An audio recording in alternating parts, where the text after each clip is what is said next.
Il ouvre les yeux. Ses poils sont hérissés par l'électricité statique ambiante. Il se lève. Il n'est plus dans l'eau. Il se sent étrangement léger.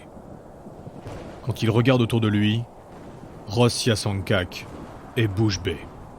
La langue presque pendante entre ses crocs aiguisés, le Valkyne pense qu'il rêve.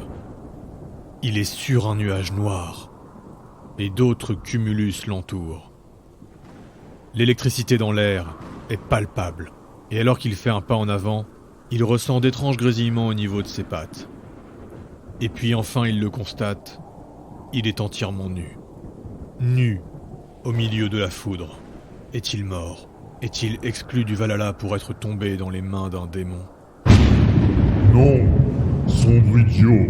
La foudre ne fait plus tressaillir Ross depuis des dizaines d'années, mais celle-ci le fait trembler. Ross se retourne doucement. Sur un nuage au-dessus de lui, une entité se tient fièrement dressée. Thor l'observe, les bras croisés et les sourcils froncés. Tu as succombé. Comment as-tu osé tomber entre les mains des ténèbres, toi qui es l'une de mes lumières? En plus d'être encore perdu dans cet environnement, Ross Yasankak n'a jamais été un Valkyne très éloquent. Je n'avais pas le choix. Par ta faute, j'ai dû sacrifier de ma foudre pour éviter qu'ils ne prennent celle que je t'ai offerte. Par ta faute, j'ai dû me montrer bien loin de nos terres pour te sauver. Tu as mis ton dieu en danger. C'est Ross qui fronce ses sourcils maintenant. Je ne vous ai rien demandé. Comment oses-tu? Je ne vous ai rien demandé. Je n'ai jamais voulu être votre élu. Je n'ai jamais voulu être marqué. Je n'ai jamais voulu tout ça. Et pourtant, je vous ai toujours honoré. J'ai toujours fait ce que vous m'avez imposé. Et pour la première fois de ma vie, je vous entends. Et là, je vous vois. Et je me suis toujours demandé pourquoi moi. Et aujourd'hui, vous me dites que c'est ma faute? Ce qu'il vient de dire à son dieu, il l'avait toujours eu au fond de son cœur. Et bien qu'il ne soit pas le plus grandiloquent, ses émotions embrasèrent sa parole. Tu parles, et j'entends. Et comme tu le souhaites, je vais te libérer de ma lumière. Je veux juste savoir pourquoi. J'ai fait la paix avec ce que vous avez fait de moi, mais pourquoi? Silence. Leur colère semble être apaisée. Les épaules du Valkyne se sont affaissées, et les yeux crépitants du dieu se sont adoucis. Il le regarde presque avec tendresse. Ce n'est pas le hasard qui m'a fait te foudroyer, Ross Yasankak. Tu t'en vas bien loin de ma portée, et c'est donc un moment unique pour toi et ta lumière. Je ne peux t'expliquer pourquoi tu as été choisi, mais sache que tu es de ceux qui sont capables de trouver leur foudre, celle qui est en toi. Et le jour venu, quand tu seras prêt, tu pourras me la donner. Un simple échange contre la vie que je t'ai sauvée. Reviens-moi avec une foudre que je ne connais pas. Que voulez-vous dire, Thor? Je ne comprends pas. Plus de mots sont inutiles. Une épreuve va te montrer la voie. L'orage va te montrer la voie. Je sais que tu es capable de survivre à cela. Une fois qu'il en aura fini avec toi, il te renverra. Au revoir, le rougeoyant. Sur ces mots, un éclair divin fait disparaître Thor. Thor, je ne comprends pas. Thor, qu'est-ce que l'orage? L'électricité statique au pied de Ross se fait de moins en moins puissante, et il sent alors qu'il passe à travers le nuage sur lequel il se tenait. Maladroitement, désespérément, il essaye de se rattraper à ce qu'il peut, et enfin, il tombe. Des éclairs le traversent, l'entourent, l'accompagnent. Il chute dans l'orage. Un éclair doré le percute, puis un autre plus argenté. La foudre ne le pénètre pas, mais l'impact est si fort qu'il le fait geindre de douleur. Un autre trait de foudre arrive, mais cette fois, il le contre. Il a encore la foudre de Thor en lui. Il continue sa chute. En dessous et au-dessus, il n'y a qu'un ciel noir de nuages terribles. Il a du mal à voir venir les attaques, Puis il se concentre, et il utilise la foudre en lui pour s'accrocher au nuage. D'une griffe, il attrape l'un des cumulus et s'immobilise juste avant l'impact d'un éclair, qu'il contre avec sa foudre. Il saute en avant évitant un autre impact. Cette fois-ci, Ross a pu voir que l'éclair venait d'une forme particulière dans le ciel. Pas un être précis. Il comprend qu'il est dans le ventre de son adversaire. Ross Yasankak est en train de se battre contre un orage. Et 1, 2, 3.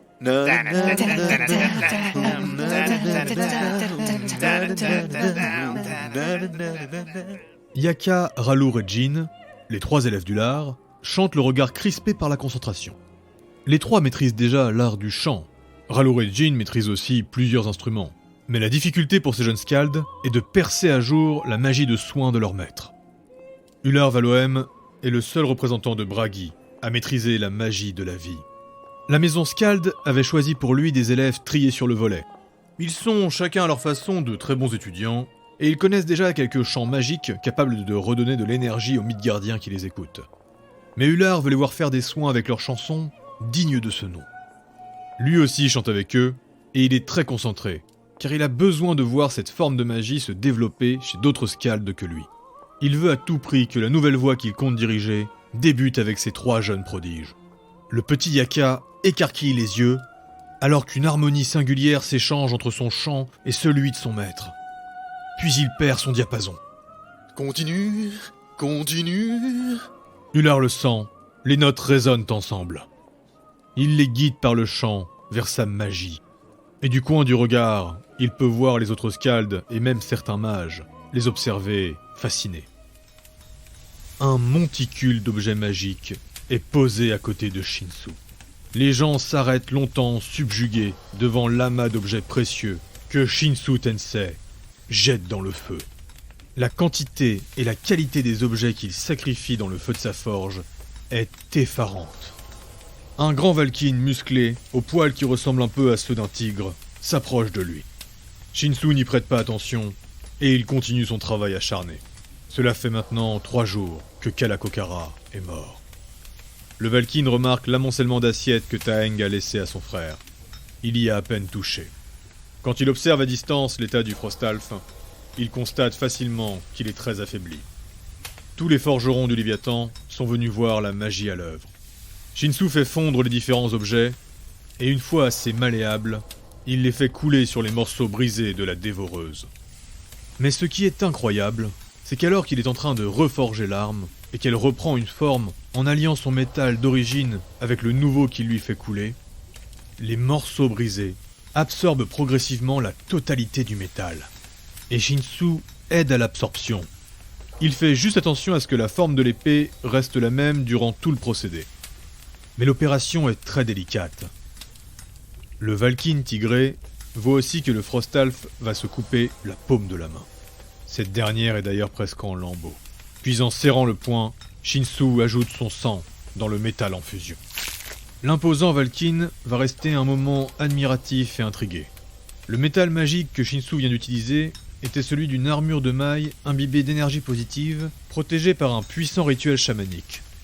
Shinsu vient de passer la matinée entière à la faire fondre pour qu'elle finisse à l'intérieur des morceaux de sa lame. Le Valkyne a 1000 questions à lui poser. Malgré sa grande expérience, il n'a jamais entendu, voire imaginé, reforger un artefact. Mais tout ce qu'il trouve à demander au sombre Frostalf est « besoin d'aide ». Sam, le forgeron de granit, les rejoint d'un pas décidé. « Messire Irsenraer, enchanté. Merci de la proposition, mais je pense que ça va aller. » Sam ramenait un tas d'objets qu'il venait de démembrer pour ne conserver que le métal. Il le pose sur l'établi, et au même moment, le manche du marteau de Shinsu, alors qu'il frappe le métal de sa lame, explose. Shinsu reste un instant immobile, les deux mains dégoulinant du sang. Le Valkyne, Irsenraer, s'avance. « Je pense que ce sera mieux avec ça. » Et il pose un incroyable marteau juste à côté de Shinsu. Le Frostalf tourne doucement la tête pour voir l'objet, et il écarquille les yeux. C'est un marteau de forge splendide, et surtout, une merveille d'ingénierie. Ce marteau a été inventé et forgé par des nains et des kobolds célèbres. Il est fait entièrement en adamantium. Et dans le manche, il y a moyen de mettre une magie de feu que l'on couple avec de l'eau. C'est un marteau vapeur. Shinsu reste fixé sur l'objet. Le Valkyne, lui, en a vu assez. Et il commence à s'en aller. Lorsqu'il dépasse le pauvre Sam qui est sans voix. Ton nom, Valkyne. Hirsen Raer. De Ruby. Tu ne me dois rien, Frostolf. Mais une fois que tu as terminé de forger l'impossible, tu me le rendras. Les rayons du soleil éclairent l'intérieur du restaurant, et la vue sur la mer est aussi oppressante que magnifique. Un bleu infini. Et comment vous le vivez, ça? Un look d'aventurier, un charisme incroyable, roublard et charmeur, Jim Gallon a invité Ilyes à prendre un repas avec lui après l'avoir croisé ce matin. C'était une rencontre tout à fait par hasard. Ilyes venait de sortir de son entraînement et Jim, lui, passait par là. Ce restaurant est l'un des plus chics du paquebot. Il est uniquement accessible à ceux en première classe. Le rôti d'argent. Ils sont spécialisés dans le poisson, mais Ilyes, elle, s'est pris un ours à la bière. Elle termine sa bouchée avant de répondre à Jim. Je ne sais pas. J'ai l'impression que je ne contrôle rien. Je savais qu'être à la tête d'un groupe de granit serait une grosse responsabilité.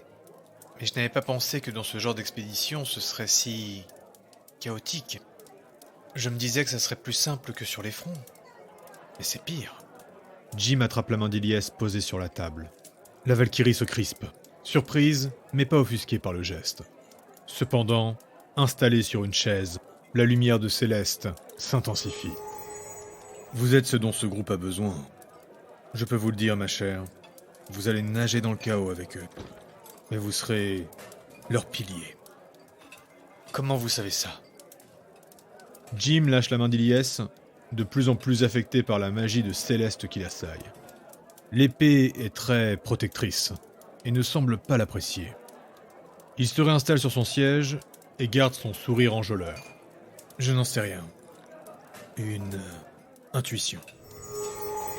Céleste s'illumine à nouveau, mais cette fois, ce n'est pas contre lui. Comme si on lui avait murmuré quelque chose à l'oreille, Ilyes réagit. On nous observe. Le visage de Jim se ferme. Ilyes tourne la tête vers la direction que Céleste lui a fait ressentir. Personne. Mais quand elle se retourne vers Jim, il a littéralement disparu. La Valkyrie se lève, mais Jim arrive derrière elle. Il tient par le bras une enfant. Je pense que c'est cette demoiselle qui vous regardait, ma chère. C'est une petite viking aux cheveux blonds, et elle doit avoir 14 ans. Du premier regard, Ilyes comprend qu'elle n'a rien à faire là. Ils sont actuellement sur le pont supérieur, et les vêtements de cet enfant sont troués et tachés par la crasse. Elle a donc dû réussir à passer les gardes qui ferment l'accès aux étages supérieurs, et quand elle y pense, Ilyes est désolé de cet état de fait. Jim retient l'enfant fermement, mais sans violence. La gamine tire pour qu'il la lâche. Ilyes s'approche, et l'enfant s'apaise immédiatement. Ses grands yeux sont admiratifs. Ne t'inquiète pas. Tu voulais quelque chose? La gamine reste un instant béate. Je voudrais la toucher. Ilyes sourit. Il faut lui demander la permission. Mais je crois qu'elle est d'accord. Jim lâche l'enfant, sans lâcher Ilyes du regard. Le viking est très clairement amoureux. Mais il sait qui est Ilyes Ravanor. Il connaît son terrible passé et qui était son époux. La Valkyrie est la veuve du grand Rintalendor, la fleur de lys. Il est pour ainsi dire le seul Elaxa à avoir sauvé des vies, plutôt que de détruire. Pendant cette période difficile, les entraînements matinaux avec le groupe ont été mis à l'arrêt. Alors le coach en profite pour doubler ceux du Bristono. En plus, Raylork a maintenant des gens avec qui s'entraîner. En effet, l'annonce d'une compétition de Bristono sur le Léviathan a mis à l'honneur le sport national de Midgard. Raylork est évidemment mis en avant, on parle même d'une entrevue spéciale qui sera diffusée à travers les bouches du Léviathan. Règle 83. Raylork, bien ancré sur ses appuis, encaisse la charge d'un autre troll. Ils terminent dans une lutte alors que le tonneau est à leurs pieds. Dans l'effort, il prend quand même le temps de répondre. Gardez la position basse et toujours sur les appuis. Un petit kobold plonge entre les jambes des deux trolls et pousse le tonneau pour le faire rouler à l'extérieur. Règle numéro 11. Toujours un œil sur l'adversaire. D'un bras puissant, il écrase le kobold qui passait entre ses jambes. Puis avec un mouvement incroyable, il se libère de l'étreinte du troll, et de l'autre bras, il attrape le tonneau pour le lancer en direction d'un Valkyne de son équipe. Lancer un baril de Bristono n'est pas une mince affaire. Déjà c'est lourd, mais en plus à l'intérieur on a mis différents objets et différentes substances pour rendre la trajectoire aléatoire et improbable. Mais le champion Raylord Dratek, le guerrier magique, est l'un des rares à savoir gérer ces aléas, et le tonneau arrive dans les griffes du Valkyne. Sur les bancs, le petit public applaudit. Transpirant après plusieurs heures d'entraînement, Raylord va se mettre sur le côté du terrain pour boire dans la fontaine. L'eau vient tout droit des réserves du Léviathan. Il faut dire que l'eau n'est pas un problème. La plupart des mages de ce monde savent comment attraper l'humidité ambiante, pour créer notamment des bassins entiers. Mais ici c'est encore plus facile. Ils prennent l'eau de l'océan et le filtrent magiquement pour retirer le sel et les autres particules de la mer. Raylord se délecte de ce plaisir simple quand soudain, un viking, certainement un noble, s'approche de lui. Le grand troll aux failles se redresse et s'essuie la bouche du revers de la main. Bien le bonjour, grand champion. On m'a dit que vous seriez possiblement intéressé par les plaisirs de la chair. Raylord regarde immédiatement autour de lui. C'est bon. Kirik, la fille du coach, n'est pas dans les parages. Eh bien, il faut dire que ça pourrait m'intéresser. Connaissez-vous la grande Reir Raeneer? Non, pas du tout. Elle vous invite à sa soirée. Voici le numéro de la chambre où aura lieu l'événement. Venez au milieu de la nuit. Possible de faire venir un ami? Navré, messire, mais c'est un événement très fermé. Même pour Ular Valoem Sang de Dragon? Le visage du viking s'éclaire. Oh, sapristi! Mais il est en effet bienvenu. Très bien. Alors que le viking allait partir, il se ravise. Et êtes-vous un amateur de la fameuse Nuit Rouge? La quoi? Ou alors vous préférez peut-être la feuille de cuivre? Le viking sort de sa poche une pilule rouge et un sachet de poudre cuivrée. Ouh là non. Mon petit gars, je suis berserker et Laxa. Si je prends de tes trucs, tout le monde meurt. Raylord reste un instant pensif et repense à la perte de sa magie. Ular et lui ont essayé de trouver des solutions, mais rien n'y fait. Et quand il a parlé à Ular de son rêve, Ular avait une mine très grave. D'ailleurs, ça ne lui va vraiment pas un air sérieux, se dit Raylord. Le viking reste penaud devant le troll songeur. Le noble a toujours les drogues dans les mains, et soudain, le maître du tonneau arrive de nulle part. Tu oses faire ça sur un terrain de Bristono? Non, mais coach, justement, je lui disais C'est que... une honte. C'est un sort sacré ici. Vous déguerpissez. Et toi? Oh non, mais coach, non, mais non. Kerorukerm fulmine et gifle le pauvre Raylord. Tu me prends les 2 tonneaux en or et tu me fais 100 tours du pont supérieur. Mais coach, mais c'est pas juste, j'ai rien fait, je vous dis, je vous jure que j'ai rien fait. Le coach lui remet une taloche. Et l'incroyable Raylord Dratek baisse la tête et va ramasser les tonneaux. 100 tours du pont supérieur. Il calcule rapidement. Il va falloir se donner pour être à l'heure à la soirée.